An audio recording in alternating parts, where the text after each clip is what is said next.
radio de mes pensées, RFM. La radio que j'aime tant, RFM. La radio de mes pensées, RFM. La radio que j'aime tant, RFM. RFM. Oh, RFM. RFM. Oh, RFM. RFM. Oh, RFM. RFM. Oh, RFM. Oh, RFM. Mama Sambo, Mama Sambo, Mama Sambo. Gilby.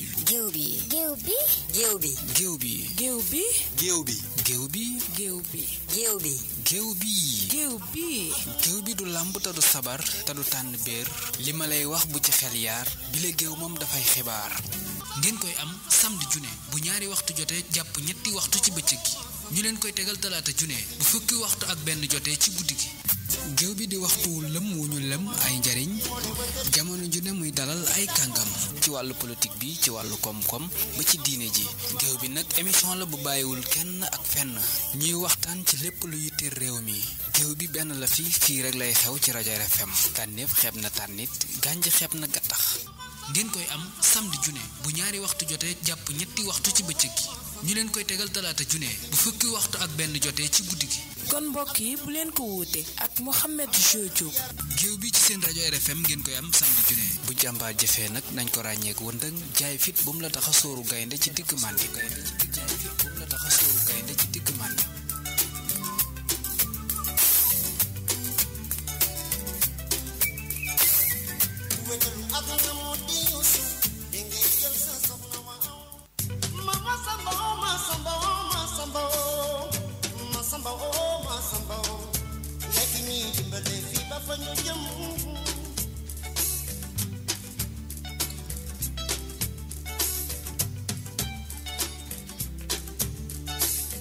xam-xamu àdduna moo di dangay xam sa borom yëpp soo ko xam leneen waaw waaw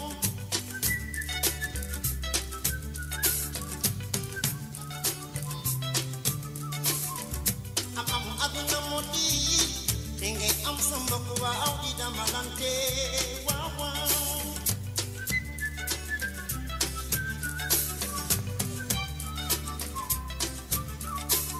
ni jaami àdduna moo di am wër gu yaram soogo tal àdduna woowu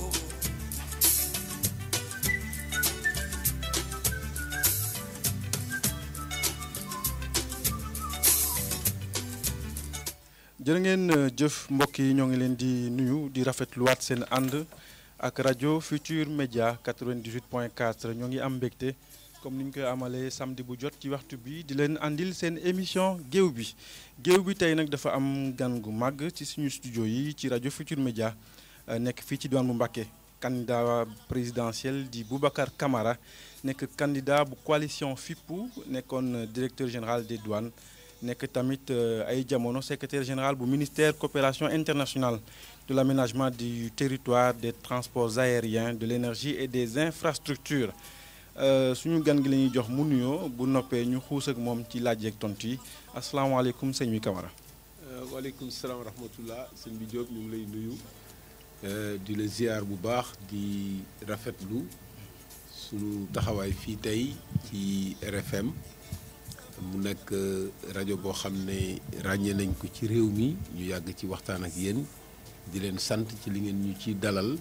di nuyu ñëpp di ziar ñëpp ci dëkk bu tedd bi Touba di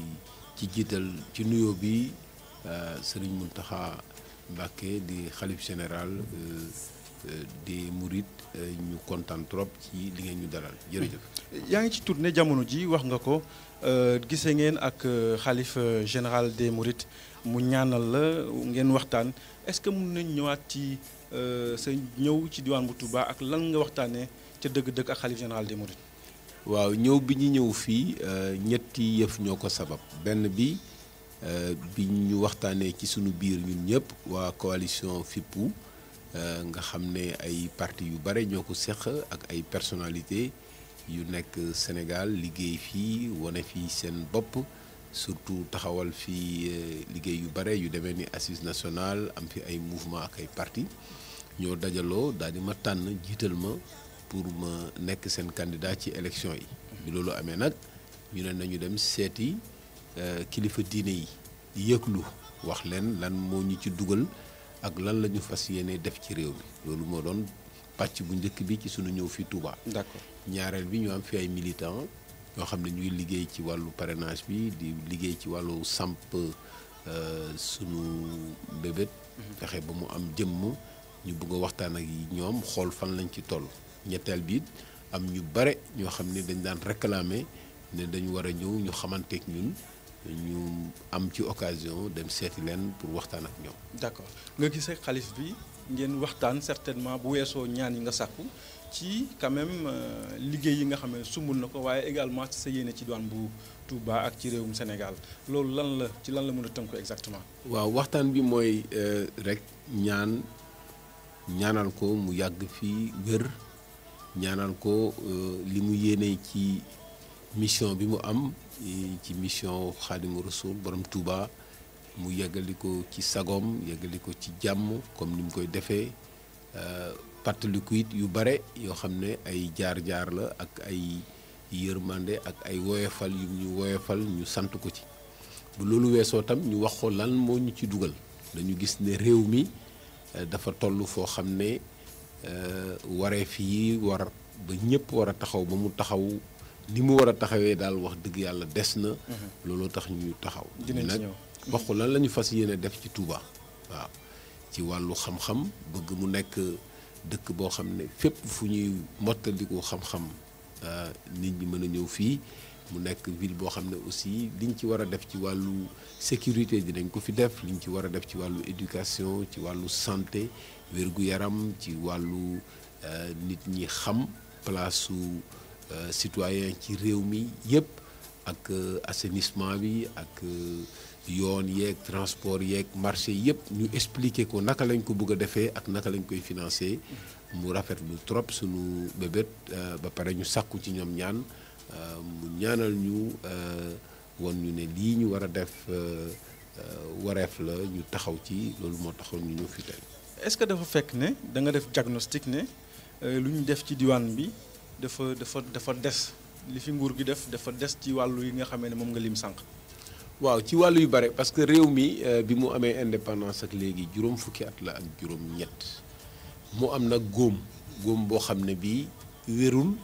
yenn saa yi mu tane yenn saa yi mu metti lool ba jur booy bi nag kenn fajul góom bi niñ ko war a fajee ba pare nag jël buum teg ko ci booy bi mu metti lool ci ñëpp ba pare nag ñii fi nekk tey jiite Sénégal Macky Sall nekk seen jiit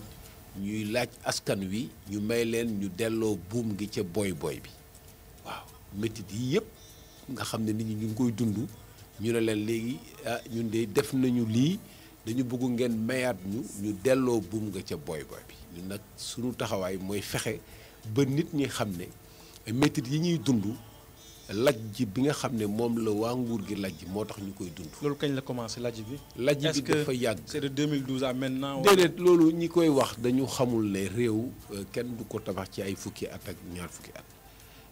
bi ñu amee indépendance dafa am yoo xam ne fekk nañ ko fi ci wàllu liggéey am yoo xam ne ci wàllu caada ak lépp ku nekk nag da ngay ñëw def sa waar waaye li soo tëkkalee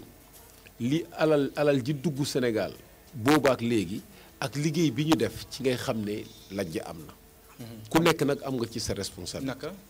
ni ñu koy xamee mooy soo jëlee wàllu énergie maanaam wàllu courant bi boo xoolee Sénégal bi mu amee indépendance ak léegi liñ fi dugal ci xaalis ci wàllu courant ëpp na ñetti téeméeri milliards. y compris bi nga nekkee ci nguur gi xam naa dinañ ñëw ci facette boobu nekkoon secrétaire général ministère coopération internationale waaye yor wàllu énergie bi tamit ngeen defoon lu ñuy wax plan tàkkal bokk ngeen ci xëy na peut-être ñi ñu war a reprocher ne am na ay jafe-jafe ci ngeen bokk. non xam nga damay yeggali ma ne bi ñu commencé Sénégal ak léegi li ñu dugal ci xaalis ci wàllu énergie ci benn façon ngi énergie rek maa ngi lay wax léegi ñetti téeméeri milliards am na yeneen façon ngi énergie yoo xam ne yi mooy énergie thermique bi dugal nañ ci junni ak ñaari téeméeri milliards boo ko xaymaa def nañ fi junni ak juróomi téeméeri milliards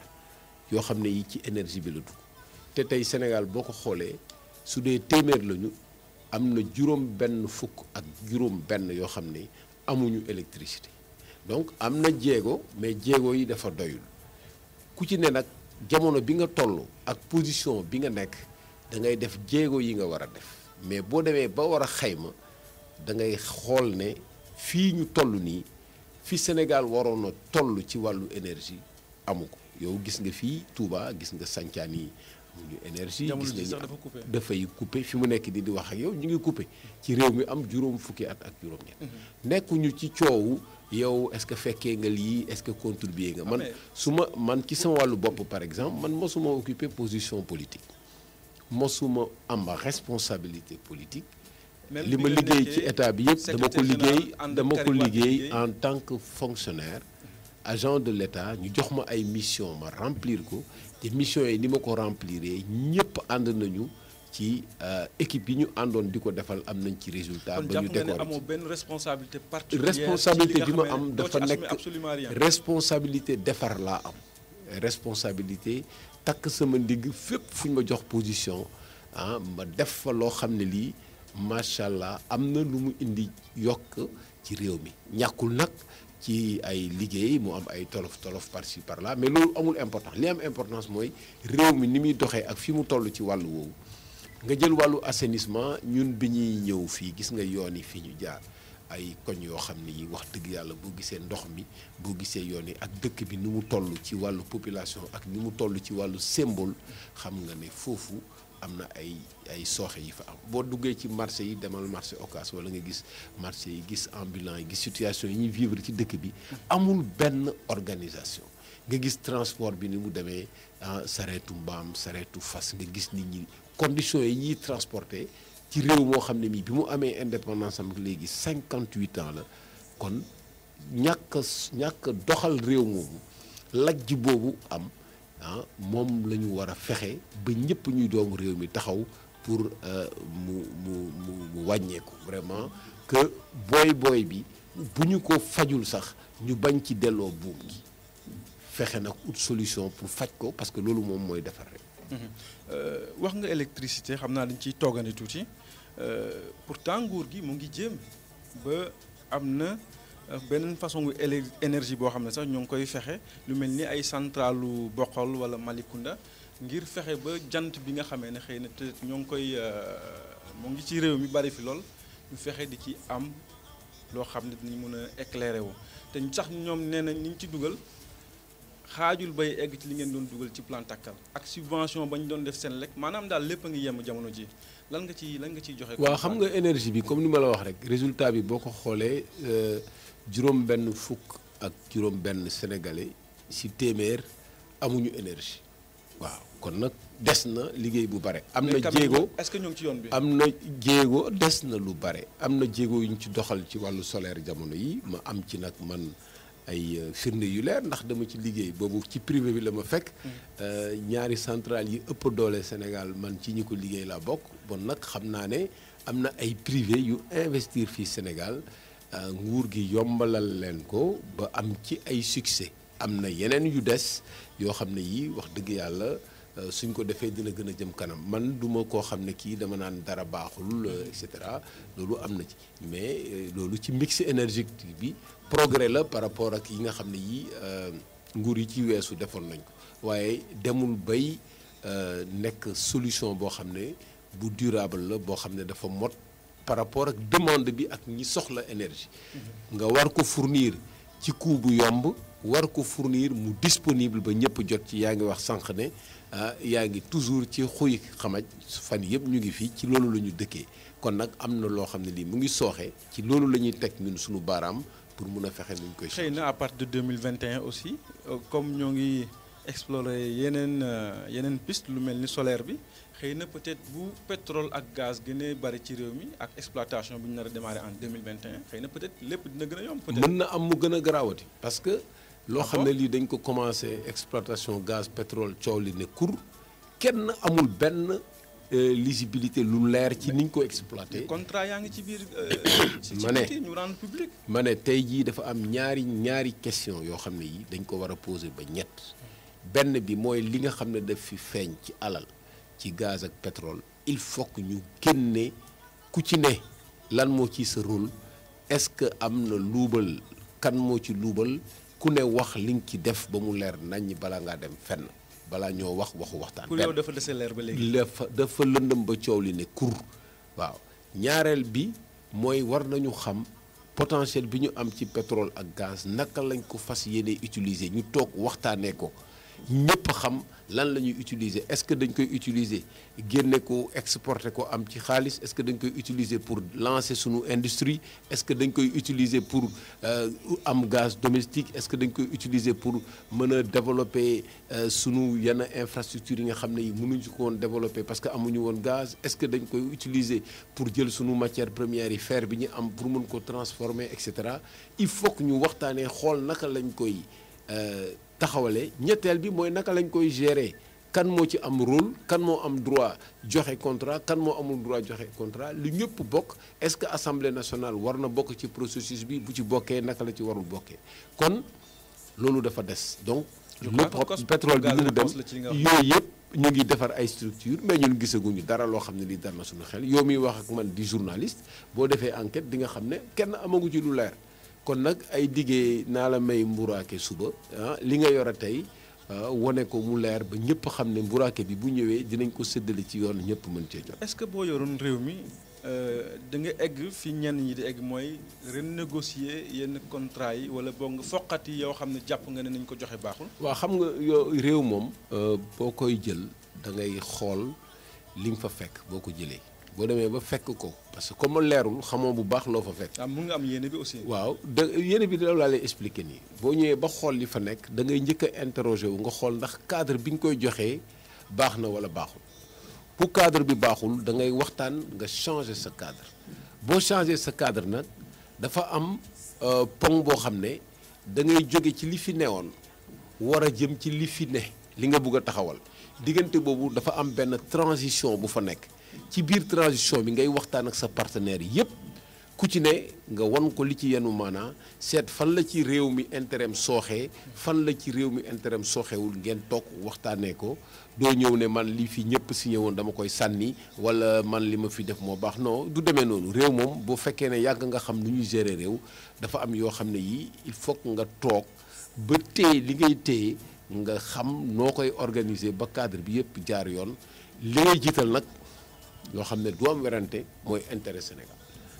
te waroo ci boole leneen waroo ci rax leneen lu dul intérêt Sénégal kon nag ki ngay janool bu dee lim lay indil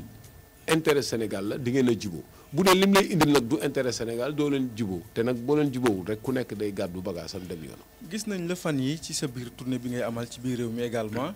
nga attaqué sincérité budget bu Sénégal. gannaaw bi nga xamee ne def nañ session conseil des ministres ba.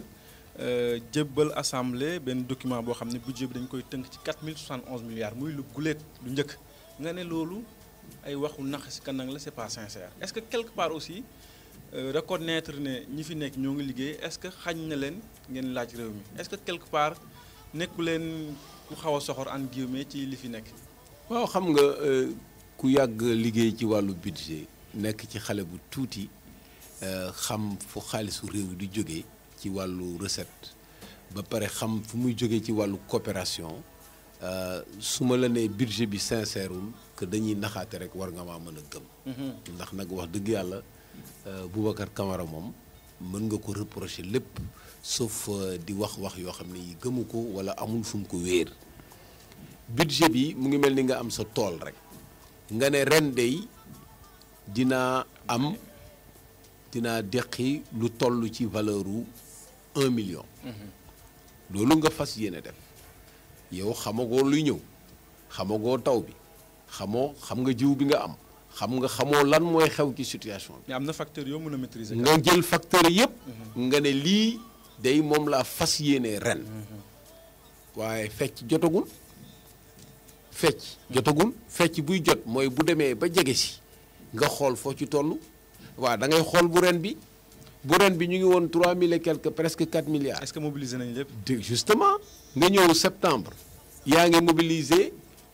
1400 milliards yaa ngi dépensé 1600 milliards septembre jot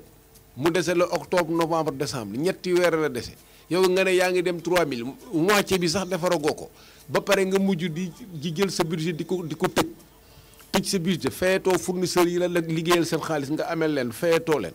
agence yi nga xam ne da nga leen war a jox seen xaalis sax pour ñu liggéey joxatoo leen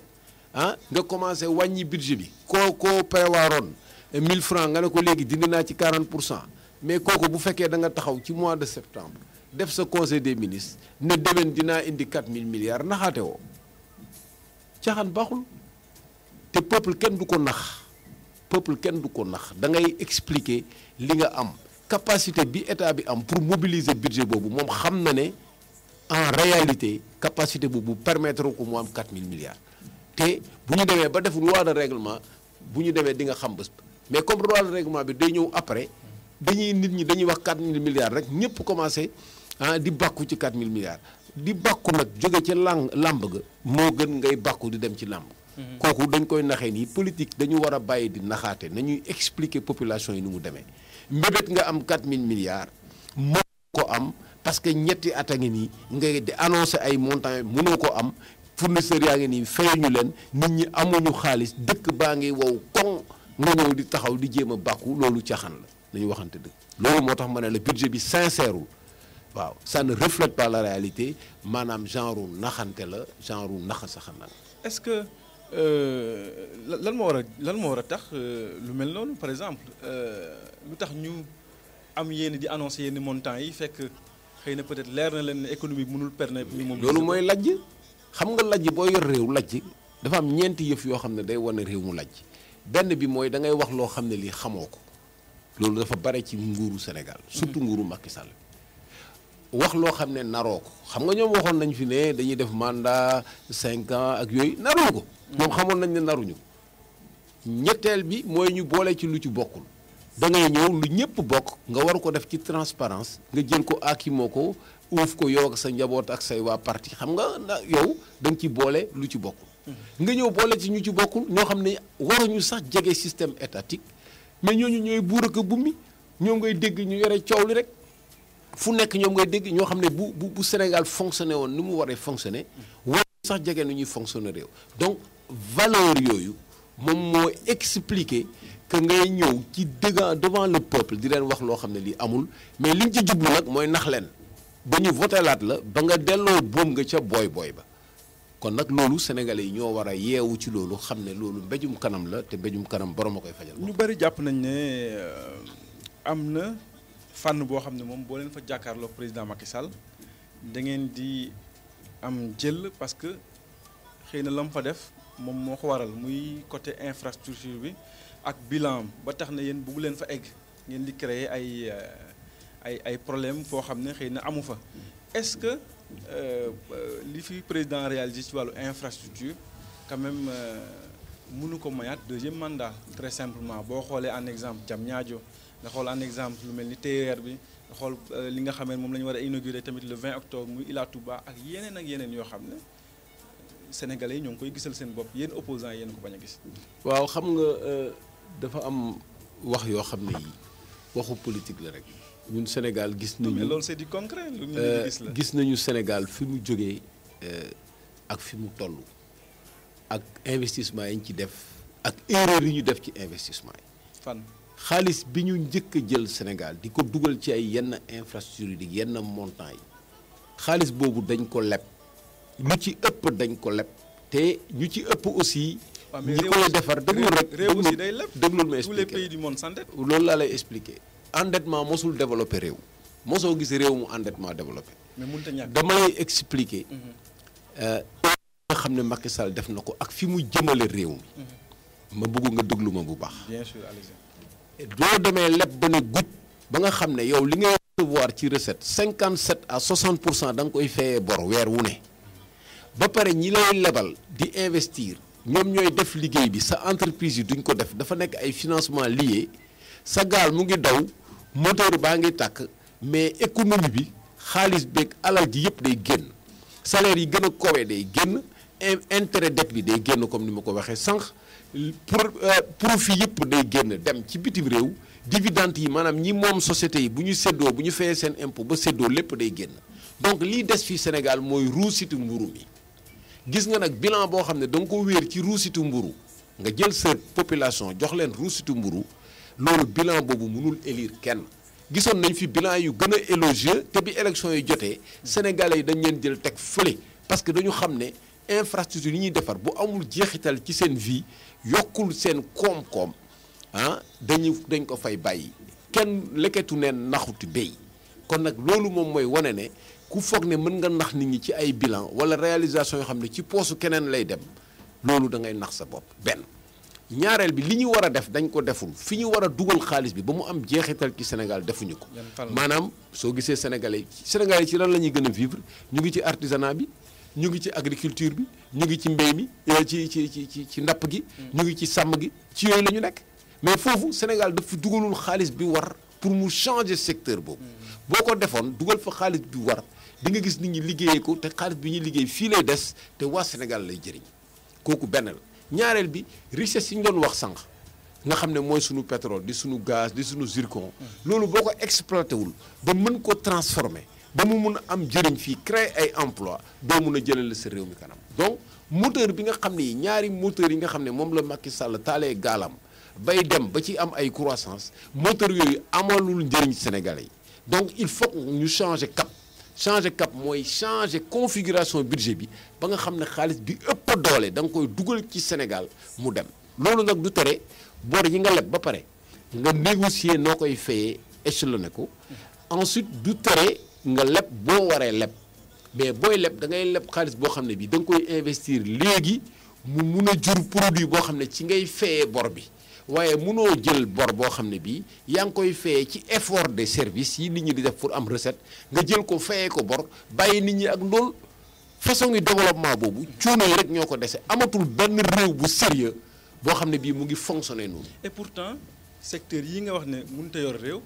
moo yor croissance bi jëlee ko ci 1,5% yóbbu ko jamono ji 7,2%. mais croissance bi ça profite à qui kan la amal njëriñ problème bi mooy loolu. mais réew maa ngi naat quand même. déet ci yow. xëy na peut-être dafa am ma ne profité wul ci yow ma ne la seetal rek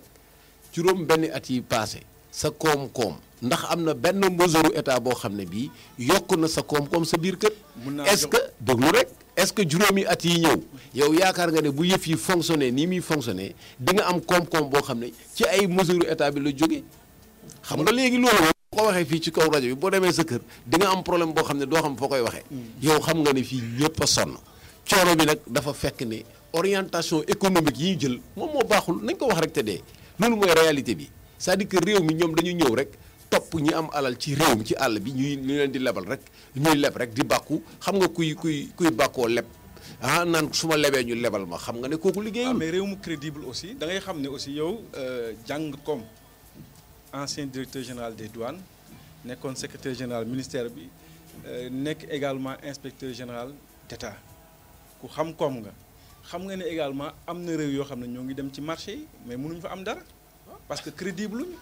mais loolu laa lay expliqué donc réew mu crédible ba nangoo ñoo ngi ko lebal ci yenn institutions yi c'est parce que tamit yow nañ yore économie baak nañ yore réew ma baax na. ma ne loolu rek moo intéressé bailleurs yi est-ce que yow boo lebee war nañ laa mun a lebal ndax mën ngaa fay ñun du ñu fonctionner noonu da nga naan ndax sama réew mën naa utiliser ay recette am ay richesse am ba dootul leb kenn dañu teguwul ci yoon bu baax mi. c'est-à-dire économie Sénégal dafa coroxaan mooy li nga xam ne dafa war a jaar fi li ñam yi jaar mu jaar fi ngelaw liy jaar donc coroxaan gis nga li ci topp toog di sëqat rek te lépp ci xej. moo ñuy xaar moo ñu dal ba pare. ma ne moo ñu dal ba pare ba réew mi yëpp alko. d'accord Boubacar Camara moo nekk suñu gan tey ci émission Géew bi rajo Futurs Médias 98.4 mu jot di la laaj bu jóge ci Facebook bi ak suñu mbokk yi ñuy topp ci Facebook bi Solidarité sans frontières nee na vu son talent son intégrité morale et patriotique reconnu au niveau national et international même mondial nee na lu tax muy xaar ba tey muy dugg ci arène politique bi nekkoon nga fi ci ay postes de responsabilité yu mag nga xaar ba atum 2018 nga door a xam ne réew mi métti na. waaw xam naa ne réew mi métti na bu yàgg wax dëgg yàlla wax na dëgg ñun dañu juddoo fii yaroo fi màggee fii dëkk ci quartier populaire yi man mii Grand Yoff laa yaroo màgge fa samay waajur nekk fa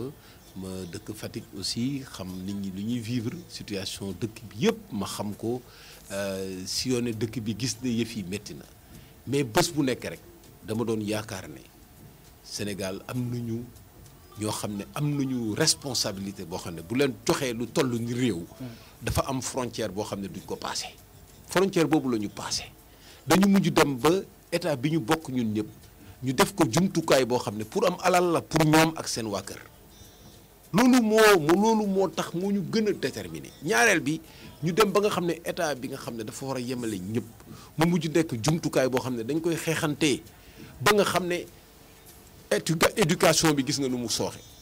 enseignants yi kontaan nañu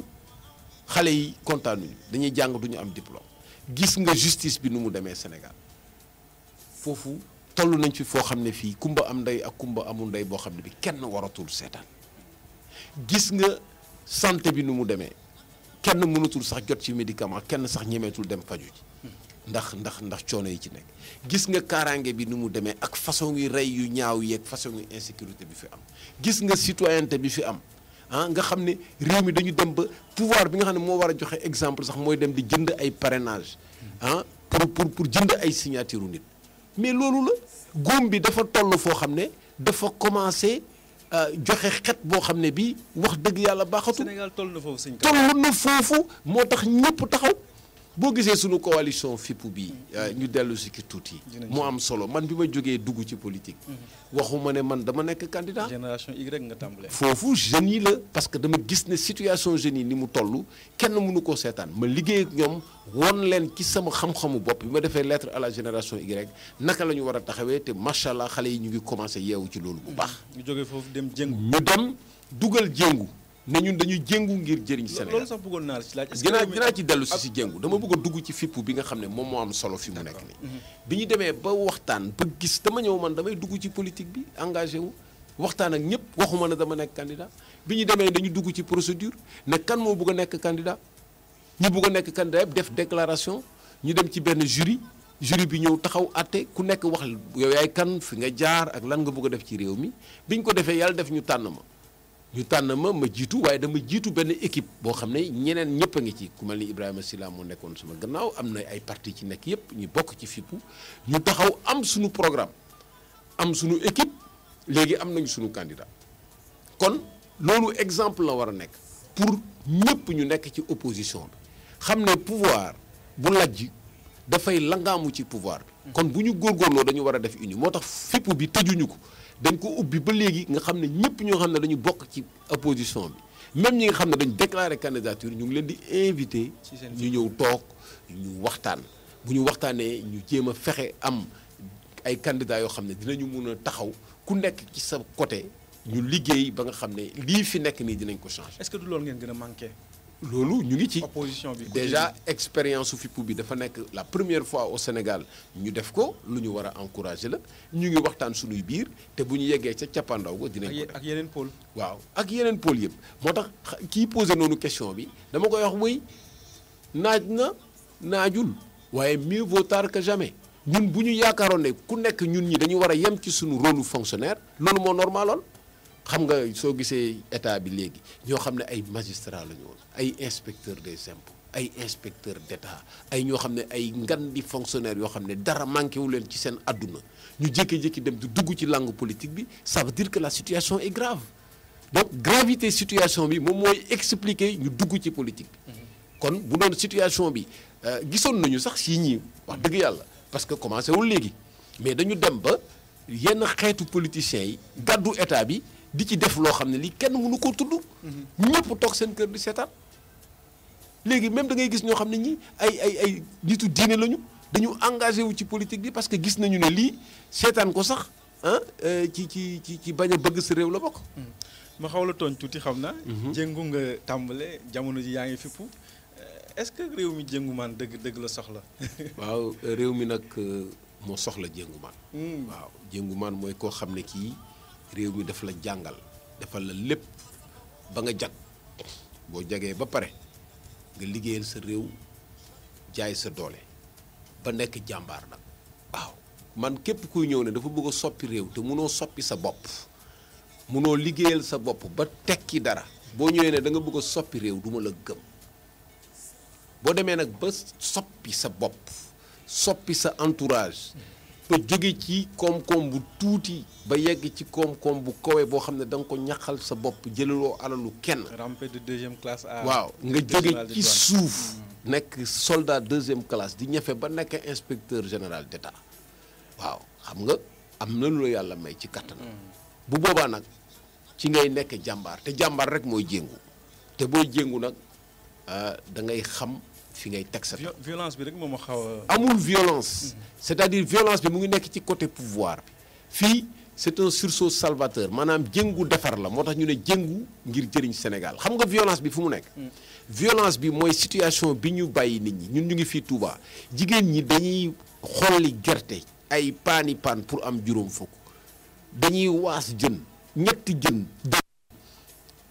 dañuy dem di nocc ay sër ñu gis ñoo xam ne dañuy wasin ñu teg leen ci ay saret foofu la violence bi nekk violence bi mooy ñi nga xam ne dañ leen jox nguur gi ñu jël alal ji di ko foye bàyyi nit ñi ci conditions yi loolu mooy violence waaye réaction bi ngay am pour dindi ko du violence réaction la boo xam ne da nga seet li la war ci réew mi nga jóg def ko parce que yàlla may na la nga xam lu war ci réew mi ci njàng mi njàng boo xam ne yow fayaloo ko sa bopp say waajur fayaluñ ko état bi moo la ko defal ba nga tekki boo tekkee nag ba gis sa réew mu toll ci yenn gutt yi da nga war a taxaw loolu moo waral jéngu ñëpp a war a jéngu te jéngu bi tey dafa am forme bu mu jël mooy forme fippu ñun ñëpp ñu booloo nekk pen kuy jéngu également yaakaar naa ne di laaj réew mi di nga teg ab programme lan ngeen fi jotagum teg ngir jële fi PSE bi nga xamee ne ñoom jàpp nañ ne c'est le meilleur programme. te waaw xam nga fii ñun suñu programme dafa leer nañ mooy d'abord da ngay fexe ba famille yi ci seen bopp li leen tënk yëpp nga teggi ko li tënk famille yi mooy d'abord njàng bi njàngu xale yi léegi Sénégal da ngay dugal sa doom école mu jàng nga fayal ko jàng fayal ko cours de renforcement fayal ko fourniture tey fi ñuy wax nii am na ñoo xam ne nelawuñu ndax dañu am problème mu inscription am problème mu fourniture waaw ba pare njàng moo xam ne amul njëriñ parce que boo jàngee ba pare da ngay am diplôme di chômer stage sax mënuloo ko am donc li ngay njëkk a teggi ci famille yi mooy nga fexe ba njàng mi féete boor noo koy mënee da ngay jël ci sa ay richesse soo koy négocier ci ngay def benn fonds d'investissement pour l'éducation nga xam ne xale yi da nga leen di lebal ñu jàng bu ñu jàngee ba pare ñu fay la rembourser kooku système bi dina ci dem waaw système américain la mais fii état bi moom moo ko jël en responsabilité jël ko en garantie nga changer système mu njàng bi mu nekk njàng bu am jëriñ nga dugal ci njàngu diine ak diine bu mu munti nekk daara yeeg jàngu beeg lépp nga dugal ko ci ba nit ñi mën a xam seen diine xam seen cosaan xam seen làkk boo ko defee ba pare nga fexe ba ñëpp des ci école bi mu surtout xale yi jigéen ñi mën a jàng mën a dem kooku moom mooy premier boo ko teggilee famille yi teggi nga benn PSE defu ko nguur gi defu ko xamul nuñ koy defee mënu koo def jéemu koo def santé même chose wér-gu-yaram fii bés bu ne dañuy gérer ay maladies rek amul prévention boo xam ne dañuy fexe maladie bañ fi am nit ñi mën a accéder médicament ñun dinañ fexe ba ku nekk di nga mën a accéder médicament gratuitement ku feebar faju donc ku mot a jàng ku mot a jàng maa ngi ñëw ku feebar faju ku mot a jàng ñetteel bi nit ñi am kaaraange waaw réew moom boo amul kaaraange mënoo saxal dara parce que loo saxal mën na fa jóge kaaraange mu ngi jóge non seulement ci wàllu sécurité nii personnel sa protection intégrité physique ak yooyu ba kenn du la agressé waaye mu ngi ci affaire prévention affaire nu mu tuddati lépp loo xam ne lii affaire kii la soo demee ba nga xam ne loo defar mun naa lakk amul incendie amul bouche d'incendie amuloo lépp gis nga marché yi nu mu salté marché yi nuñ ko lépp loolu wàllu kaaraange da nga koy jël organiser ko beneen bi mooy nga fexe ba képp ku yeewoo ci réew mi mu wóor na le buñ la waree àtte du am parparloo waaw kooku justice boobu dafa am solo ci réew ba pare nag ñëpp nekk ay citoyen kooku moom mooy yi nga xam ne yi suñuy programme da koy taxawal beneen bi nag mooy économie mooy li ma la wax sànq waaw koom bi nga fexe ba nga jël xaalis bi dugal ko ci secteur boo xam ne day am jeexital ci sénégalais yi loolu boo ko defee ci secteur bi ba pare def investissement yoo xam ne yi day permettre nga jël agriculture bi def fa xaalis bu bare boo xam ne di nga am ndox eau à gogo boo amee ndox am suuf su baax nga former nit ñi defal leen équipement agricole bi dinañu liggéey du am benn problème. nga dem ci élevage bi fexe ba nag yi di am meew mu doy nga xam ne yàpp bi dina fi ne nga xam ne der bi dinañ ko mën a transformer ba am ci ay dàll ak ay saak nga taxawal ay usine loolu moom mooy exploitation richesse yi nga xam ne moom loolu moom mooy programme boo xam ne bii moom mooy mun a suqali réew nga jël soo jëlee àll bi hydraulique rural nga xam ne ndox mi day am fu ne ku bëgg a béy ku bëgg a sàmm ku bëgg a denc loolu yëpp dafa nekk ay programme yoo xam ne yi boo ko bëggee tëral sa économie ni nga koy tëggee moom ngay changer loolu la ñu deful moo tax ma ne la ñun suñu programme fippu ci loolu la sukkandiku fexe ba ñu am Sénégal bu naat nit ñoo xam ne ñi dañoo xam seen réew am xam-xam pour mun a defar seen réew. mbaa boo paree loolu yëpp ba tënk ko mbaa di nga ko bind ci ab livre quand même. waaw non dañ koy bind non seulement dañ koy bind wala ban format nga bëgg a choisir. non loolu ñun ci fippu waxtaan nañ ci ba pare am nañu suñu programme dinañu ko taxawal bu baax waxtaanee ko ñëpp expliquer ko ba pare traduire ko ci làkk yëpp. ban format nga bëgg a choisir livre ngay choisir. comme déedéet loolu du man maa koy décider ban fa dinañ fexe daal ñëpp dinañ ci jot te dinañ ci jot boo xam ne comme ni ngay jotee li ma lay expliquer nii xam nga man li may làkk nii dafa leer nañ waaw noonu lañ koy defee ba képp koo xam ne làkk boo mën a dégg dinañ la wax fan la ñuy jëmale réew mi et fan la ñuy jëlee xaalis bi fi ñuy jëlee xaalis bi ci sunu richesse yi fan lañ koy jëlee donc loolu dafa am solo trop affaire programme boobu nga wax waaye ñëw leen fal leen ma wala kii na fi jógee ñun nekkuñ ci yooyu candidature Boubacar Camara ñu bari nañu jàpp ne candidature peut-être alternative la wala de substitution en tout cas ñu bari ñoo ngi lay lëkkaleeg Karim Wade ba am na ay questions yoo xam ne jot naa ko ci Facebook bi ñu ne laajal ñu ko ndax day nekk di liggéey pour Karim Wade. ma ne bàyyi leen Abdoulaye Wade sëñ Abdoulaye Wade ak parteem ak candidat am yéen ñëpp dégg ngeen coow li fi am ci loolu. waaw xam nga ñun coow loolu bokkuñu si ñun ñiy jóg. mais Karim da ngeen jege woon trop déglu rek ma expliqué la nit ñi jóg am suñu coalition taxaw waxtaan taxawal suñu programme wax li ñu bëgg a def ci réew mi. amuñu leneen lu ñuy nekk leneen lu dul plan A wu Sénégal loolu la ñuy def xam nañu fi ñuy teg suñu tànk parti bu am nag coow boo war a xeex te ñu d'accord ci nag ak ñoom parti yi nga xam ne dañ leen bëgg a xañ candidat yépp ñun dañu d'accord ak ñoom di leen soutenir amul benn raison boo xam ne président Macky Sall day yeewu ne man làmb ji man maay tànn kuy bokk nga jël kenn ki yeew loxo yi yeew tànk yi kii nga takk bët yi ne ko moom ngay xeexal ba pare jël parrainage ne da nga koy galgalee ñeneen ñi ñu la ciy seetaan loolu combat la bu ñëpp war a am du coow kii mooy nekk candidat wu kële kenn nekku fi candidat kenn. mais dañ la ci tuumal yow ma ne loolu xam nga ku nekk boo bëggee suufeel nit wala nga bëgg a suufeel candidat da ngay fexe ba ne waaye kii daal nekku fi kii la fi nekkal loolu ragal rek ñëw leen ñi fi ne ku ñëw ci langue gi rek bëreeg moom waaye doo fi nekk naan kii mooy kële donc loolu moom moo ñu fi indi woon ci affaire u candidat ñu bari jàpp ne yéen doo leen franchir obstacle parrainage bi 65000 maximum. waaw xam nga ko nekk da ngay wax sa yéene rek waaye yéene moom fan ngeen ci toll. ma ne ñun fi ñu ci toll daal ñu ngi liggéey xam nga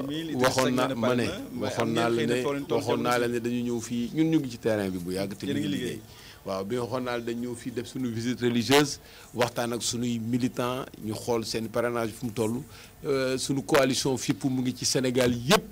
implanté fu ñu am suñuy comité de coordination ñu ngi def suñu liggéey te ñun di xam nañu fi ñuy teg suñu tànk léegi nag ku ñu yéene lu baax ñu ànd ak yow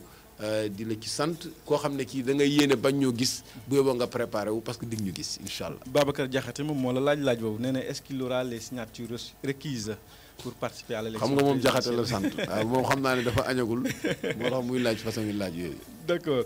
kii moom nee na ndax sa programme sóoraale nga ci acteurs culturels yi ndax di nga ci def. waaw boobu dafa am solo suñu programme acteur culturel dañ ko tënk ci ñeenti P. waaw P bu njëkk bi mooy patrimoine culturel ñu fexe ba lépp loo xam ne alal la ci culture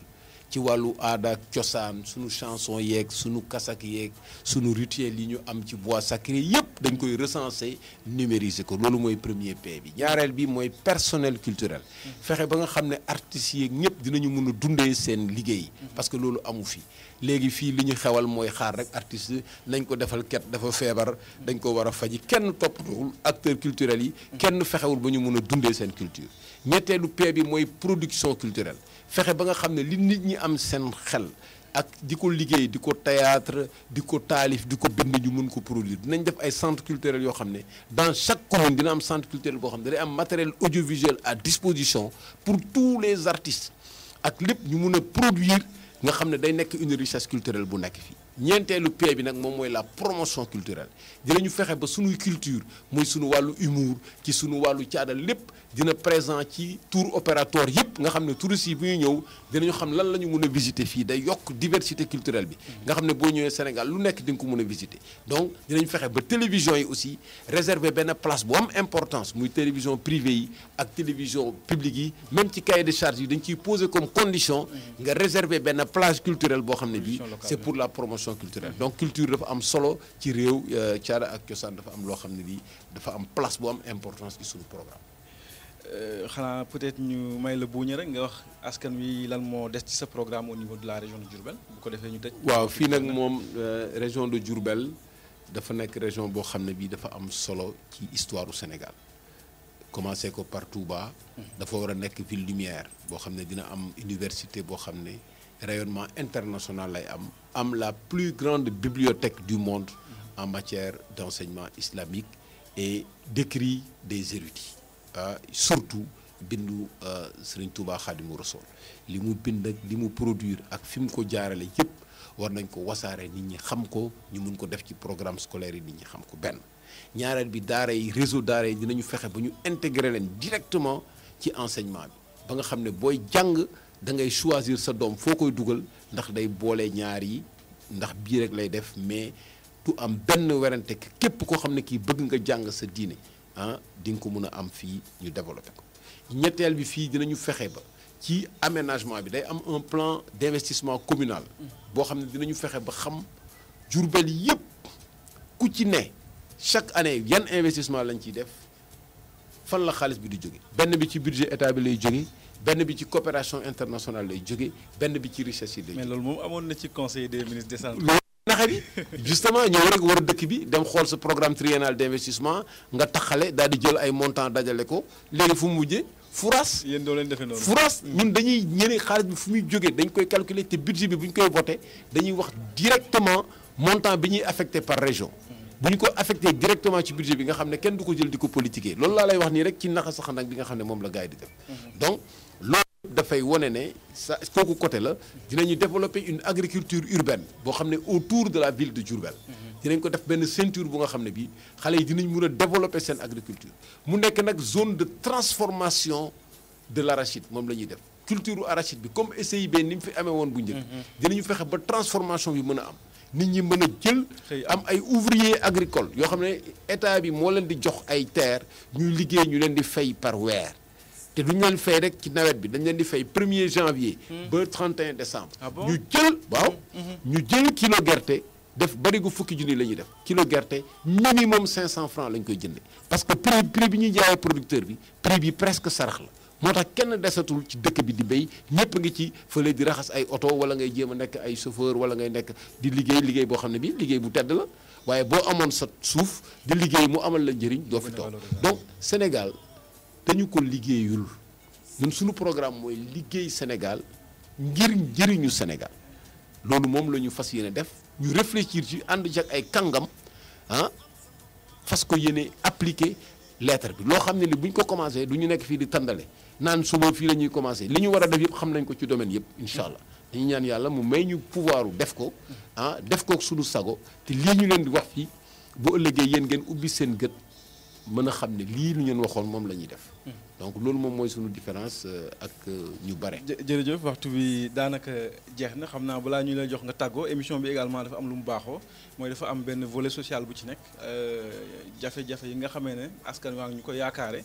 yenn saa yi ñu ñëw doxantu ba fii diis ñu ko du ñu am kenn ku ñu ko diis nag yenn saa yi ci émission bi rek la ñu koy mën a def ay seex la yoo xam ne seen yaay bi mu leen di am dafa gaañu ma bëgg la ko kii loo ci am xëy na nga baaxee leen ko ngir seen dund ak seen i meew ak seen yooyu incha allah loolu bokkoon na ci li nga xamee ne kon moom lañ bëggoon tëjee émission bi jox la nga tàggatoo incha allah également bu ko defee ñu joxante dig daje incha allah beneen jëmu jamono. waaw vraiment loolu lu naqare dégg la ci xol ndax réew bu ñu demee ba am 58 ans d'indépendance que les femmes meurent en donnant la vie alors que am na ñoo xam ne ñu ngi bajjantu di jënd ay saagu millions di woote ay tàndabeer di yore ay oto yoo xam ne ci xaalisu état bi lañ ko jëlee ñoom ñëpp noonu lañ ko gérer waaye ñun lépp luñ ci mën rek dinañ ko def incha allah comme ni ma la ko waxee di tàggu ñëpp di sant ñëpp di gërëm wax dëgg yàlla xalif général des Mourides taxawaay bi ñu taxaw déglu bi ñu déglu ñu def suñu programme ak xalif yi ñu dem seeti yëpp kër yëpp war nañ ko dem nañu seeti Serigne Cheikh Jëmb Fall ak famille am ak famille yu Cheikh Bintou Fall dem nañu seeti ñëpp waxtaan ak ñoom ñu dalal ñu dem Xuru Mbàkke dem Daaru Salaam dem kër sëñ Modou Aminta dem Kër Ñang dem fu nekk waxtaan ak nit ñi dem Daaru Xuddus wax dëgg yàlla ñu waxtaanee sunu programme ba ñëpp xam ne tey jii fippu taxaw na ak candidat Boubacar Camara pour soppi Sénégal ba nga xam ne ñëpp dinañ ci gis seen bopp wasalaam. jërëjëf ñoo ngi koy gërëm bu baax a baax di ko sant ci nangu bu mu ñu nangul ñëw wuy suñu ci émission Géew bi moom Boubacar Camara candidat bu coalition fippu ñoo ngi gërëm bu baax a baax Madiop Sylla di gërëm mbokk yi doon teewlu di leen jox dig daje incha allah beneen samedi ak beneen émission Géew bi jërë ngeen jëf.